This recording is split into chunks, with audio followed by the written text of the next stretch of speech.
KGF 1 में एक dialogue है, जो शहर में रहने आता है वो शहर के बारे में सीखता है और जो राज करने आता है वो शहर को अपने बारे में सिखाता है।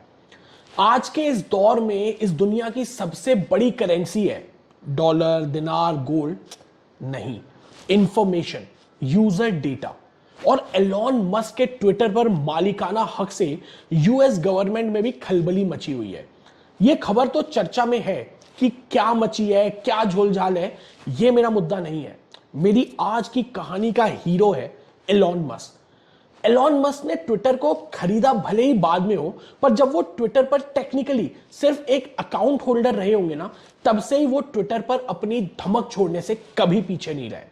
इनफैक्ट जब उन्हें दुनिया का सबसे अमीर आदमी बताया गया था और लोगों ने जब एलॉन मस्क को टैग करते हुए प्रतिक्रियाएं दी, एलॉन मस्क उस कमेंट्स का जवाब देते थे, जिसने उन्हें ट्विटर पर एक मास कनेक्ट दिया। एलॉन ने सोशल मीडिया के गेम के नियम अपने तरीके से बदले, इसलिए उनके ट्विटर को खरीदने पर ट्विटर यूजर बहुत खुश हुए थे, जिससे ब्रांड की वैल्यू बढ़ती है। ब्रांडिंग के लिए एडवर्टीजमेंट से ज्यादा ब्रांड स्टेटमेंट की जरूरत होती है, जो अपनी कंपनी के लिए एलॉन खुद है।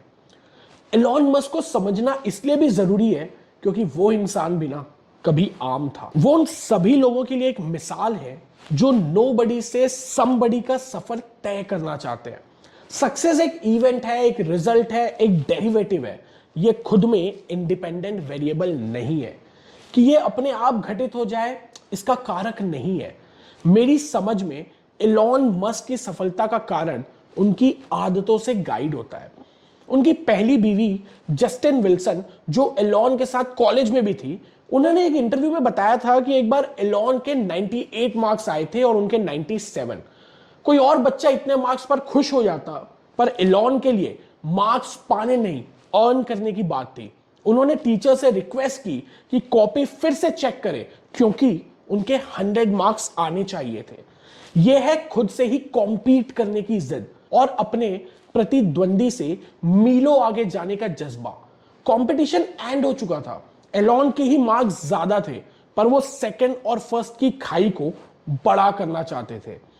ये एक बहुत बड़ा लाइफ और बिजनेस लेसन है कि कंपटीशन में जीतने के बाद भी जीत के मार्जिन को हमेशा बढ़ाना चाहिए। लीग से हटकर के चलने के तो कितने ही उदाहरण हैं इस आदमी के जीवन में। मैं कभी मिला तो नहीं हूं, but I am sure Elon मस्त होगा। सोचो, जिस स्कूल एजुकेशन के पीछे, अच्छे मार्क्स के पीछे बच्चों के कितने साल झोंक दिए जाते हैं, एलॉन मस्क ने उस स्टेटस क्यू को ही चैलेंज किया हुआ है। अपने एम्बिशियस स्पेसएक्स प्रोजेक्ट में वो खुद प्रोजेक्ट डायरेक्टर थे, बिना किसी फॉर्मल स्पेस साइंस एजुकेशन के। और ये कोई अंधेर नगरी चौपट राजा वाली मिसाल नहीं है। एलॉन का मानना है कि एक अच्छा स्पेस इंजीनियर उस वक्त मेरे इस प्रोजेक्ट में साथ ही नहीं आ रहा था और किसी खराब को मैं लेता नहीं। उन्होंने स्पेस साइंस किताबों से पढ़कर सीखी। 3 बार की असफलता के बाद स्पेसएक्स आखिरी सफल हो ही गया।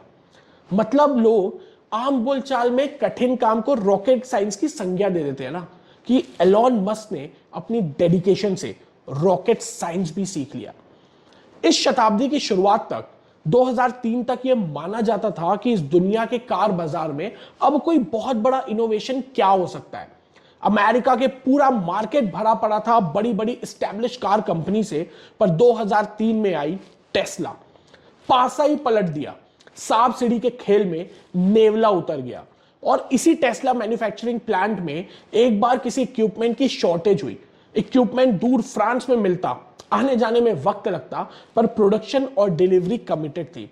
एलॉन मस्क ने अपना प्राइवेट जेट निकाला और फ्रांस जाकर उस इक्विपमेंट को ले आए।